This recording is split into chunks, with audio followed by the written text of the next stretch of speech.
Bastien Millot, avec vous, avant Bonjour. d'aller au standard, bonjour, on va s'intéresser justement à l'actualité de Pierre Bellemare. Absolument, Pierre, vous avez déjà publié plusieurs dizaines de livres, mais cette fois il s'agit d'une autobiographie. Vous, Oui. dont le vrai nom est Dostel, vous lancez dans un style auquel vous étiez jusque-là plutôt hostile.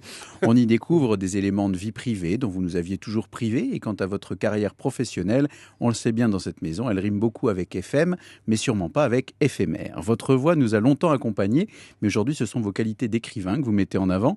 Il y a quelques années, vous aviez ainsi rajouté une pierre à l'édifice en publiant La terrible vérité, dans lequel vous vous amusiez à déjouer les mystères des stars de l'histoire. Avec vous, comme toujours, le récit par exemple de la mort de la duchesse Anastasia n'est pas du genre à nous anesthésier. Bref, avec ce gros bouquin très documenté, vous n'avez pas hésité à jeter quelques pavés dans la Bellemare. En fait, les énigmes vous ont toujours passionné et vous n'aimez pas que la solution vous passe sous le nez.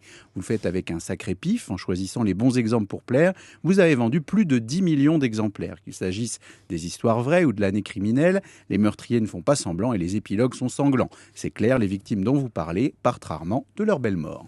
Et évidemment, Bastien, Pierre Bellemare, c'est aussi un morceau de mémoire collective. C'est vrai, Pierre, pour vous, l'histoire extraordinaire a commencé en 1955 quand on vous proposa d'animer Vous êtes formidable. Et dès cette époque, le natif de Boulogne-Billancourt fonça bille en tête.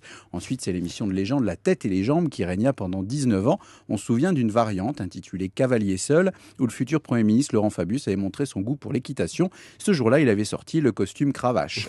À la fin des années 80, grâce à vous, TF1 lève une chopine à la santé du téléshopping, un concept que vous aviez jugé opportun d'importer. Depuis, en France, à force d'acheter tous les appareils de musculation dont on nous vante les mérites, même les locs se sont transformés en monstres du fitness. Bref, Pierre, l'air de rien, vous êtes devenu une figure tutélaire, et dans cette autobiographie, le compteur que vous êtes remet les compteurs à zéro.